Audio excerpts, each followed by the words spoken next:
My name is Yale Buckner. I'm the project lead for Lifespark Arena. Colin Elstein, production lead. We've got Brian Edelman and Sherveen Unawada, who are our design and art leads, but they currently have other classes at this time. Can't be here. But we do have Caleb Williams, our engineering lead. Hi guys. Who will be running this. Let's jump right into it. Lifespark Arena is a fast-paced multiplayer online battle arena. It's designed in Unity for iOS. We really wanted to capture sort of the mobile and casual nature of iOS and build an experience that's kind of compelling but casual both at once. Something that you can either get really immersed in and put down every while or delve into all night. So what we have here is our character select screen. Currently, we have all of the logic finished for all of our characters, so we're really happy with that progress right now because every character is currently playable. Having said that, we don't want to show you guys, because currently we have stand-in models for our third and fourth heroes, Idana and Constable, because we're waiting for, pardon? They're all Delia. Yeah, they are all this character's model right now, so for the sake of simplicity, we are just going to play with Delia and Levantis, but within the next few weeks, we're actually going to have those extra two heroes visible on the screens. Right on one. Got it. Sorry.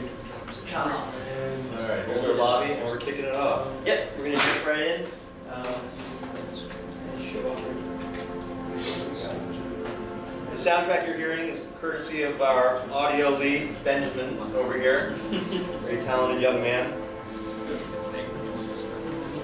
So what you're looking at right now is Delia running around. She's capturing her first spark point. The idea is eons from now, the basis of technology is the world's life forces, this mana, this energy that flows across the planet's surface. These spark points, these towers that you're looking at, harness this energy and channel it between each other. And this is an energy grid network that they call the Lifespark. That's Lifespark Arena. These heroes are trying to resuscitate the Lifespark so that they can control the planet's energy once again. So as you see, Delia here running around for her team, she's on the purple team. She's bopping along trying to capture these spark points and build her levels. We've got three other players running around doing the same. So to start the game off, your initial objectives are to begin capturing spark points. And the reasoning for that is just because when your player dies, that's where you respawn. So in essence, the objective of the game ends up being to destroy the enemy. The only way to effectively destroy the enemy is to destroy all of their available spark points. Because once those spark points have been destroyed, they have nowhere to respawn. So they are one of the major ways to gain experience. So you leave, we want to begin capturing spark points. Other ways to do so are killing jungle cave creeps, and then picking up drop elements from killed enemies. Things like regular MOBA experiences that contain a lot of grinding elements, but we want to make sure that that's actually satisfying to do, so that it doesn't feel very hardcore. Everything is within reach, easily navigatable.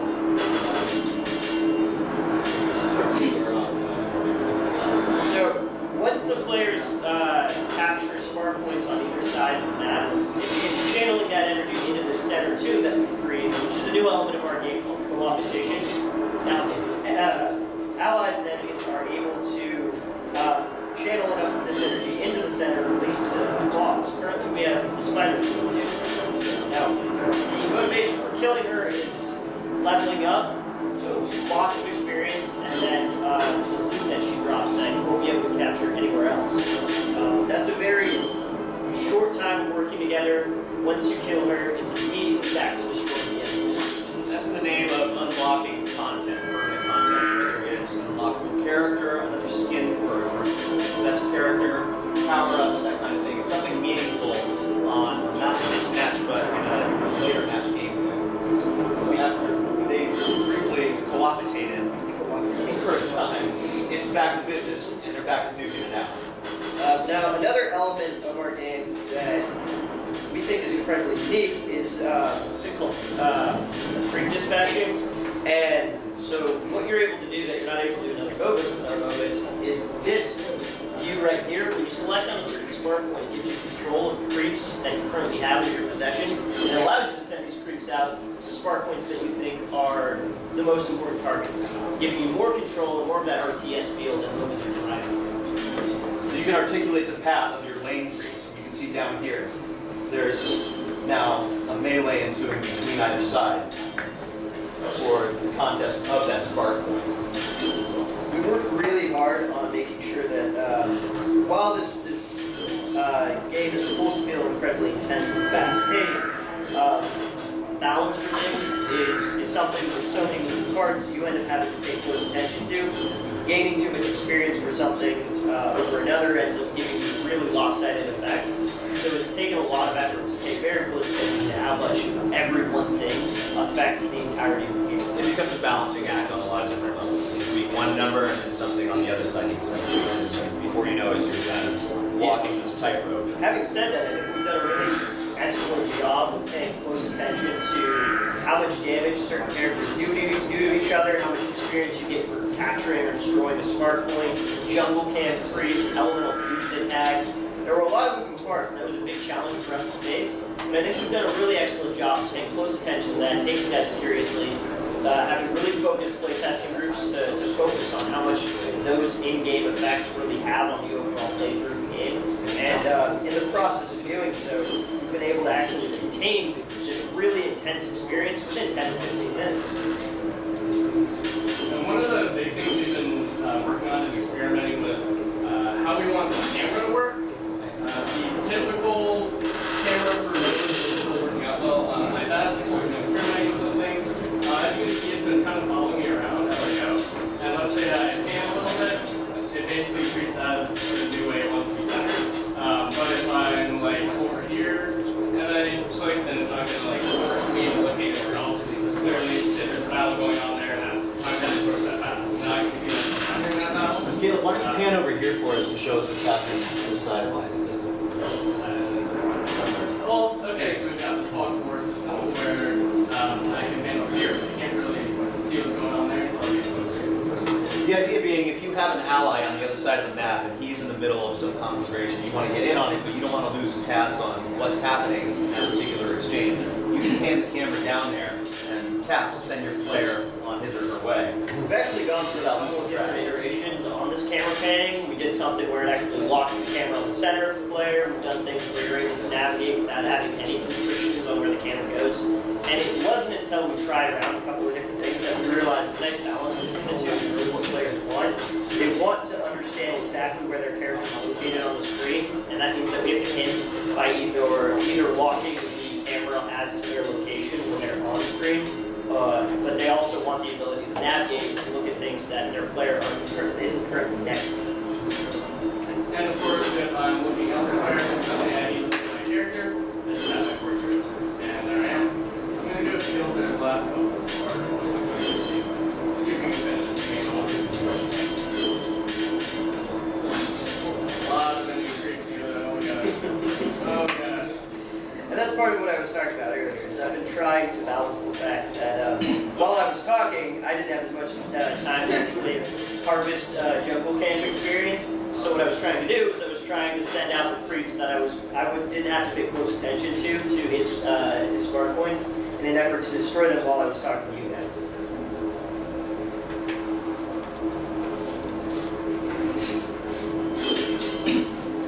Now, we're going to implement a couple of new features, or at least add on to the features that we've already got. And we'll talk a little bit more about that after we show you guys the rest of this playthrough. But there'll be some things on top of spark point capturing that add even another layer of strategy on top of it. What about our players respawn? I'll just comment on that, and so that means we're not going to be able to show off our endgame screen, which is, it isn't much on PC anyway. We have a little video that plays on iPad, Yeah. so you wouldn't have been able to see that anyway. Just because our game is meant for iOS, yeah, for PC so that's part of the problem we're seeing. However, playtesting on an iOS, that was an issue that we're facing. And now we're going to switch over. Yeah. That was our playtest round. you guys have any questions or comments for that, please hold on to those for a few more minutes and then shoot them our way once we're done talking about the next semester goals and what we would like to accomplish, polish, and add on to. Going forward, we've got everything on engineering side implemented. We have 2 additional characters, the Constable and Idana. And those, all the skill sets, the skill shots, the abilities, everything is in for those. They are currently represented in-game by the models that we have cooking, so it's a little confusing to demo this game with working models we have to represent our characters. So we didn't want to throw you off. But they're in there. The other is our mechanic called Elemental Fusion. I'm going to pull that up. If you noticed, as we were running around slaying enemies, there would be these little orbs that would drop. Each orb represents a different element in this game. Every character is attuned to a different element, be it fire, air, earth, water.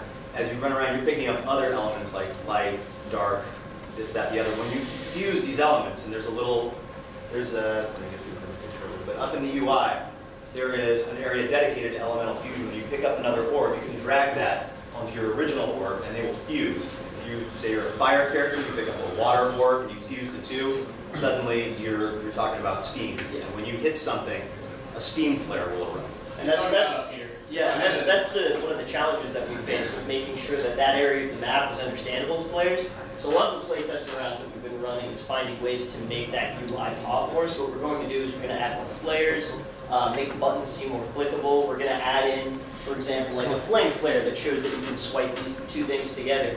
We're going to add in persistent artistic effects. So if you're a flame element currently selected, you'll have a flame particle effect circling around you, and it'll show visceral flame damage to the person that you're attacking. If you're ice, it'll consume them with ice. They'll run slower, things like that. And in that way, it's really going to incorporate into the gameplay some more. So that's why we didn't focus on it too much for this playthrough. It was more just because it's not really in a place right now that's tangible, and it has in-game effects.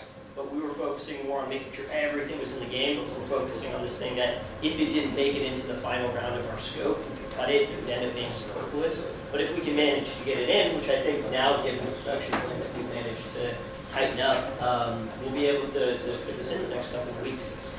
Do you want to talk a little bit about the intro menu layout that Sinjin actually commented on when we first started? Yeah, we have an entire menu subsystem wireframe in right now. It's not navigable yet, it's not implemented, but that title screen that you see, those buttons are replaced by actual graphics. It's pretty looking.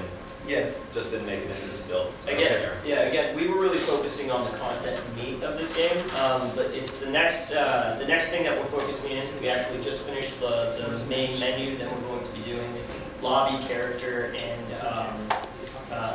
game transition scenes. But as you can see right now, everything is playable in terms of its actual finesse.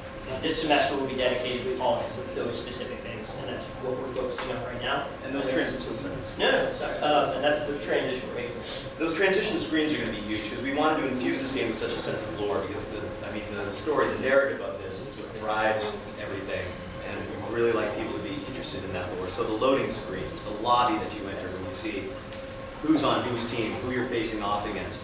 We have little tooltips that'll appear. We have little narrative blurbs that are going to appear and just give you sort of brief flavors of what this world is about, or how to navigate once you're in on the map, how to capture a spark, how to elemental fuse, how to do all these things that aren't self-explanatory right off the bat. And if you already know some of this stuff, you can shuffle through them by swiping along. You know, the next blurb, if you've already read a piece of lore, you can swipe through the next. And that'll be a major part of the load screen of the lobby, or these transitional pieces that you're going to find yourself doing between matches. So I'm going to hustle through real quick and just talk to you very, very briefly about some of the other things that we're looking to integrate. We're going to be adding on to another boss. So currently you've seen Zutsu. We're going to add in another called Tantius, who will have different tiered effects within the game. The mini-map that you see in the top right corner, we're going to be replacing the UI of to make it seem just more beautiful. We're going to add in UI elements that really make it feel like it's part of this environment rather than a screenshot of it. Because right now, it can tell you exactly what's going on in the game, but it doesn't necessarily feel very rewarding, and that's something that we want to transition. Again, that's coming back to that polish that we're looking to implement. Creep dispatch screen right now, we want to add in more feedback for the player. Everything here is going to be related to giving the player more feedback so they understand what they're doing. The new heroes that we've already discussed. Caleb is actually going to be taking a note from Coliseum's book, and we're going to be adding in player stats to give to players that have accounts, really want to get feedback on exactly where they lie in terms of kill-death ratios, who their favorite character is, what their best elements are, and how that ranks up with everybody else.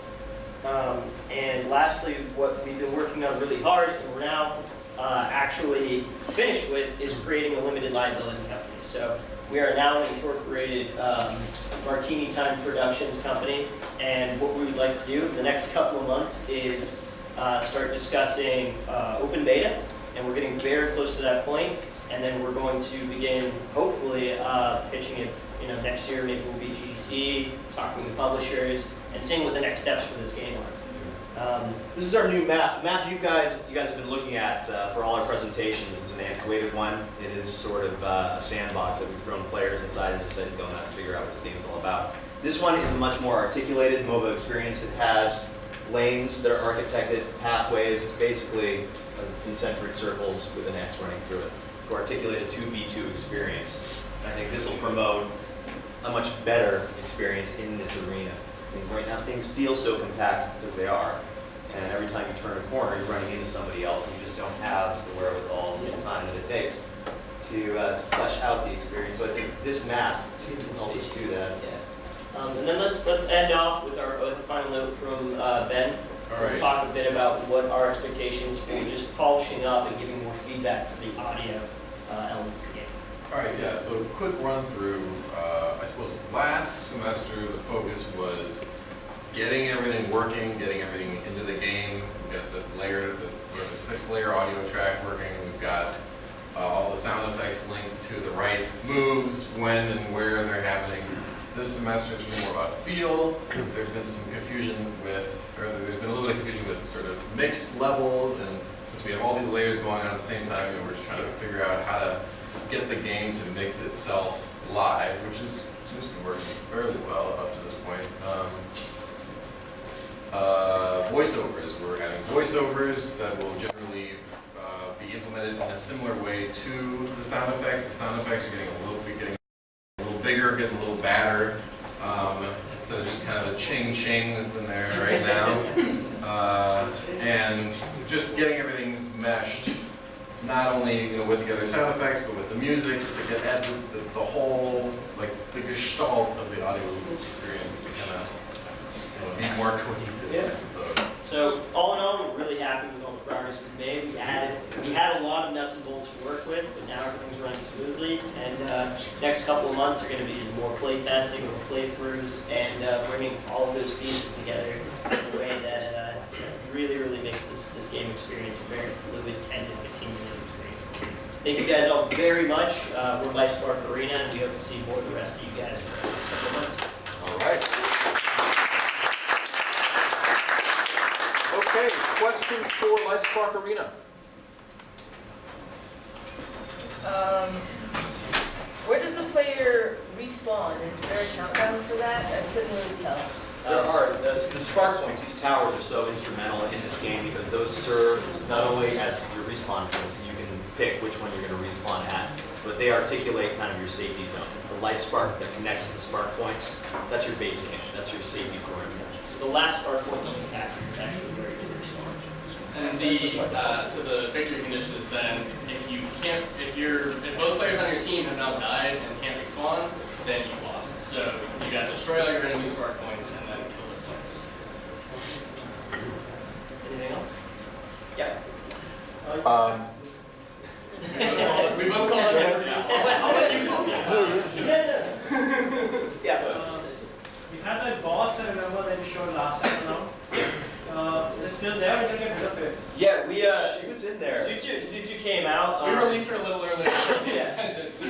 So the balance I was doing with sending creeps out to destroy other spark points and capture other spark points was more effective than I originally anticipated. So Caleb was actually able to make it to the center by the time that I was already destroying her. So she's still in there. She's still very much alive. She's still very dangerous. But given the fact that I made the game, I'm able to kill her a little bit faster than I should. But yeah. She was on screen briefly. I caught her like right before she died. She was in there. She's a problem because we I upped her interviewed power her. a lot. Yeah. But the idea is you channel the Lifespark into that central tomb that you guys saw at the center of the arena, and that releases this spider goddess who starts running amok. And we just changed some of the numbers on her, like we were saying, we're just walking this tightrope these days. So we just upped her power a little bit, and the power of the lane creeps who are able to release her now that they're OP. They did it. It was more that I was attacking her. Attaboy. Yeah. Well, For everybody she else. got set loose and started tearing things up. So she was in there, but they had to put her to bed pretty quick. Anyway, so we had Yeah, you were saying that the perimeter is your base camp. Is there any benefit to your team or detriment to the other team other than persistent fire? I'm actually glad you brought that up. That was part of what I was discussing during team game effects. What we're going to be polishing this semester is going to be adding in basically a buffer for the territory that you own. You're going to have more speed, more attack, more health, and for enemies, that's something we have to discuss and balance with, so we don't know if they're going to be persistent damaging effects for them, because that obviously affects playthrough. So the thing that is definitely going to happen is within your territory, we're going to have an artistic visual that tells you that you're strong when you're in your own. When you're in Right now, it's basically helping mana regen. We don't really have any effects showing this is happening right now. we have nav meshes in there, but it's just like a green texture. You don't want that. The idea is your base camp is your safety zone. That's your perimeter, and if you're in there, then your life takes up, your mana takes up, and the spark points zapping coming in. And there's obviously no fog of war, so that's a good place to be. Yes, so I had a question as it relates to the pre-party and the after-party, because those are the two biggest parts of a MOBA. And you alluded to the importance of gathering your team together and figuring out like which heroes you're going to lock into, trying to figure out what your so the question is, will you be able to see what your what constitutes the enemy's team composition? And the follow-up question to that is, during the after party, when the arena conflict is over, what kind of experience do you hope to give the participating players as relates to stats, chat, poking fun, that sort of thing? We're playing with that wireframe right now for that reason. We're trying to strike a balance between maybe showing both teams who the other team is picking, or letting it be a surprise once you're actually in the loading lobby and those tooltips come up that we were talking about. You'll definitely at least see your ally. Yeah, sure. We're trying to decide whether or not you see it. The short answer is yes. Okay. To the first question, we are going to. That was something where again we were focusing on the content of the game, and now that we have the content figured out, we're going to go polish those other elements that affect the content. I would definitely encourage you to think about exposing what the enemies are picking, because if you do not give the players an opportunity to prepare, then you are taking away a major strategic element of the game. Yes. You also may want to think about creating an imbalance as it relates to what elements are present, because if you seed your arena randomly and it ends up being a heavy fire map or a heavy earth map, then you may want to let the team know, like, in this arena there shall be, and then you name the orbs or the elements or spirits present, and then they'll say, "Ooh, that makes me change my mind," and that's exactly the kind of reaction that you want to listen. Yeah. If you're interested, we actually have a couple of wireframes we can show you. Oh, excellent. And they'll show you basically how the lobby consistency is going to work. So when you're able to choose your character, Okay. see the other. We're just flopping back and forth over whether or not you can actively pick a character and watch your enemies pick a character and then adjust your behavior based on what their pick is.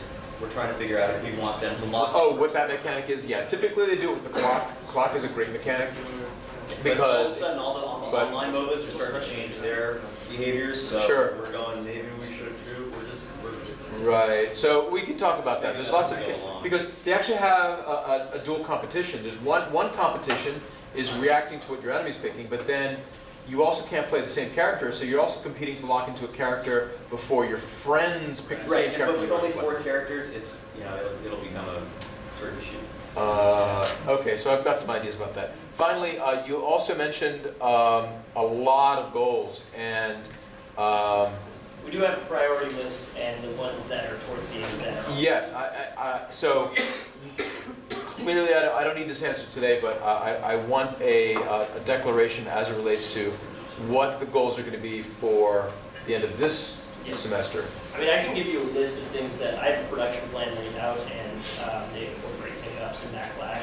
And what will absolutely be in this game are going to be a new mini-map, a new creep dispatch screen, these menu layouts, new heroes, and extra boss. Fantastic. And the reason I'm able to confirm these things is because everything on our beautiful engineering side is done, and everything on the art side is halfway done, Which is also beautiful. which is awesome. But less beautiful, let's be honest. Weird helps. But yeah, everything else that I mentioned in terms of goals, they're more ambiguous, polished things that we can play with, but nobody's going to notice whether or not we end up like adding in extra players between Unreal Fusion, unless I specifically mention that. But Now they'll know, well, yeah, the big things like extra heroes, bosses, menu layout, mini map, and creep dispatch are all things that are well on their way and will be within the game within the next few weeks. The broad strokes are on task. Yeah, Nice. Oh, final question. How many bosses do you plan to have in total? 2. Two We bosses. will have Tantius, Baron Tantius, and Tsutsu, who you've already seen, and is complete. Awesome. Okay, any other questions? There was a hand over there earlier. Questions? So we just Might have an answer. Anyway, yeah. How did you balance the creeps, Lane creeps or jungle? lane creeps? Well, the first way that we went about making sure that they were prevalent in the game was playtesting and saying, hey, did you notice that you had lane creeps? Because originally, what you could The answer is do no. was, it was creeps were available in the game, you had to send them out. Nobody knew that you could just enter into this creep dispatch queue. So what we immediately do is the second you capture Spark Point, they start sending out. And the next thing we had to notice is, how strong are they? How much experience do you get for killing them? And how many does it? So we've literally broken it down to how many creeps, how many waves does it take to destroy Spark Point? How long does that take? And then we measured how long it usually takes for people to notice that, respond to it, destroy them. And so how we balance that ends up being actually a lot more of a grounded, hard number situation than I originally anticipated. I thought it was going to be something you felt out. But in actuality, it ends up being just a numbers game of how many are sent out, how long does it take to kill them, what level do you have to be. And the answer is usually they are there to remind you that they're there and to keep the game moving along. But at no point do they ever overtake the game, which was somewhat of an issue we were focusing on the first game, was releasing them without them just being like thousands of creeps on the map and being a distraction. So, If anything, they're probably a little weak right now as Yeah. far as like, actually. they're not really gonna put the player in serious danger right now, but we have a lot of iterations to go on all of our stats. In all those arenas, it's a constant game of seeing which straw breaks the non. Right, is But- that a function of the number of players playing at that time? It's actually not. It's something that is more dependent on how fast we make our creeps, how many waves there are, because at no point creeps are ever going to overtake the game, because there has to be player input. So, for example, you can have creeps capture a Spark Point, but that takes something like 2 minutes. And a game lasts 10. And we So- actually added something so that they time out, like if the creeps won't persist forever, they Yeah. will time out. And they die. And it takes them so long to capture a spark point that if you don't help them, it's actually not gonna happen. They'll just So everything about them is to push that gameplay along, but they don't ever take it with. they kind of help direct you to what you should be doing as a player. Right, they tend the tension of the game. Right.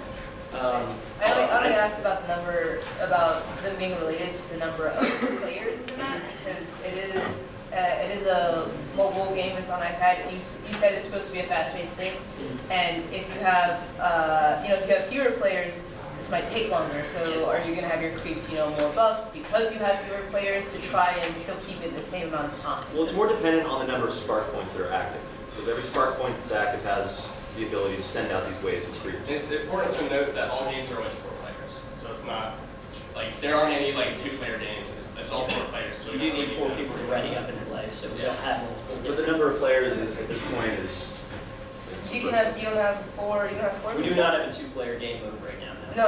I mean, you don't have 4v4. No, it's no. 2v2. It's 2v. Oh, it's Small 2v2 Yeah. experience. And that way it never becomes something that, because you've seen how many moving parts there are now having 8 players in the game. Anyway, I know that was a lot. We really appreciate you guys hanging in there just because of all the moving parts here. It's really hard to articulate everything, but we hope we didn't bore you to death, and I hope this game is something that you guys look forward to seeing